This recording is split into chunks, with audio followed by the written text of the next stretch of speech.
નમસ્કાર, નવપ્રવાહ ગુજરાત ન્યૂઝમાં આપનું હાર્દિક સ્વાગત છે. વાત છે એક ઝેરી વિદેશી વનસ્પતિની. આ વનસ્પતિ એટલે કોનોકાર્પસ નામની લીલીછમ દેખાતી વનસ્પતિ. એના મૂળ એટલા ઊંડે જાય છે કે એ જમીનનું પાણી મોટા પ્રમાણમાં ખેંચીને સદાબહાર લીલી રહે છે. દેખાવમાં સુંદર લાગતી આ વનસ્પતિ ટૂંક સમયમાં જ ભૂગર્ભ જળ ખતમ ન કરી નાખે તો કહેવાય નહીં. વડોદરા જિલ્લા શહેરમાં આ વનસ્પતિ ઘણા જાણીતા વિસ્તારોમાં લહેરાઈ રહેલી જોવા મળે છે. રસ્તાની સુંદરતા વધારવા માટે ઉગાડવામાં આવેલી આ વનસ્પતિ પર વન વિભાગે ખુદ પરિપત્ર જાહેર કરીને બેન લગાવ્યો છે, પરંતુ લગાડેલા વૃક્ષો દૂર કરવાની કામગીરી હજી સુધી કેમ નથી કરાઈ?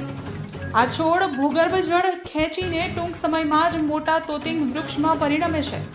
તેની સાથે સાથે આ વૃક્ષ ઝેરી હોવાનું પણ કહેવામાં આવે છે કે કોઈ પણ પક્ષી તેના પર માળો સુદ્ધા બનાવતું નથી. તેમજ આ વૃક્ષ એલર્જીક પણ છે, જે શ્વાસ સંબંધી બીમારીઓ પેદા કરે છે. તો મોટો સવાલ એ છે કે રાહ શેની જોવાઈ રહી છે? તંત્ર દ્વારા કે વન વિભાગ દ્વારા વૃક્ષોને હટાવવામાં કેમ નથી આવી રહ્યા? શું આવી ઝેરી વિદેશી વનસ્પતિને બદલે આપણા દેશી કિંમતી ઔષધીય વૃક્ષો ન વાવી શકીએ? તો વન વિભાગ દ્વારા આ વનસ્પતિને વહેલામાં વહેલી તકે નાશ કરવામાં આવે તેવી આમ જનતાની ઉગ્ર માંગ છે. નવપ્રવાહ ગુજરાત ન્યૂઝ, વડોદરા, હિના પંડ્યા. નમસ્કાર. આજે આપણે એક વિદેશી વનસ્પતિ જે કોનોકાર્પસ તરીકે ઓળખાય છે એના વિશે જાણીએ. તો આ કોનોકાર્પસ એ વિદેશી વૃક્ષ છે જેને ઝેરીલો છોડ તરીકે પણ ઓળખાય છે. જો કદાચ આપણે જોઈએ તો આ વનસ્પતિ ઉપર કોઈ પક્ષી પણ બેસતું નથી, કાં માળો કે કશું કરતું નથી. આ વનસ્પતિ આમ જોઈ તો એલર્જી, શ્વાસની બીમારી, શરદી, અસ્થમા જેવા રોગો ફેલાવે છે.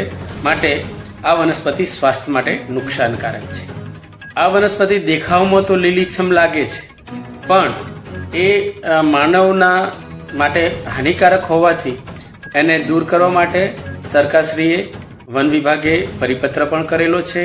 કારણ કે આ વનસ્પતિના મૂળ જમીનને ખૂબ ઊંડે સુધી જાય છે અને જમીનની અંદરથી પાણીને ખેંચી લાવે છે અને ડ્રેનેજ વગેરેની જો લાઈન હોય તો લાઈન પણ ચોકઅપ કરી નાખે છે.